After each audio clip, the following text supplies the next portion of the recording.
waxaan halkan idinkugu soo gudbinaynaa xaqiiqooyin ku xiise gelinaya oo muhiim tahay inaad ka ogaato habdhaqanka dumarka uga duwan ragga.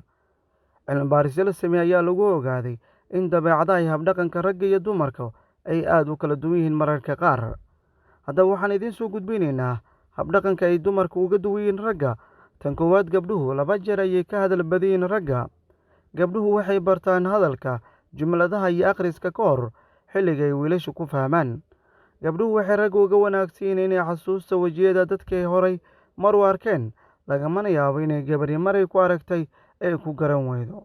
Haweenku waqti dheer ayay ku qaadataa inay go'aan qaataan, hase yeeshee go'aankay gaaraan ayay ku dhagaan oo ay aad u adag tahay in laga beddelo. Celceliska neefsashada dumarku aad ayay u yar tahay marka la barbar dhigo ragga. Gabdhuhu waxay ragga uga wanaagsan yihiin inay howlo badan qaban karaan hal mar, iyadoo wax culays aan u arkaynin, wax walibana ay sida ayaan u qabanaya. Gabdhuhu waxay ragga uga wanaagsan yihiin inay dhihi karaan waan ka xunnahay, sababtoo ah waxay wax badan jecel yihiin inay ku fakaraan inay qalad galeen. Gabdhuhu waxay 2 jeer ragga uga jilicsan yihiin inay xanuunsadaan, hase yeeshee waxay uga dulqaad badan yihiin u adkeysiga xanuunka markaasi ku dhaca. Haweenku aad ayay u qiiro badan yihiin marka la barbar dhigo ragga.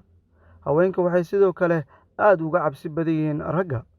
Markastoo stress ama walwal qabta, haweenku waxay la wadaagaan haweenka saaxiibadood ah si ay u nafisaan. Ragguse waxay ka fogaadaan oo ay la dagaalaan ragga kale. Gabdhuhu ma jecla in si daacadnimo looga jawaabo su'aalaha la xiriira hab muuqaalka wejigooda. Haweenku aad ayay uga wanaagsan yihiin dad xiriirinta iyo bulshada isku wadida marka loo barbar dhigo ragga. Haweenku waxay si dhaqsi badan ragga ku turjumaan macluumaadka iyo fikradaha lala wadaago. Haweenku waxay u muuqdaan kuwo maskaxdooda labadeeda dhinac u isticmaala inay dhibaatooyinka ku xaliyaan, halka raggu u muuqdaan inay u isticmaalaan maskaxda qaybta bidix oo keliya.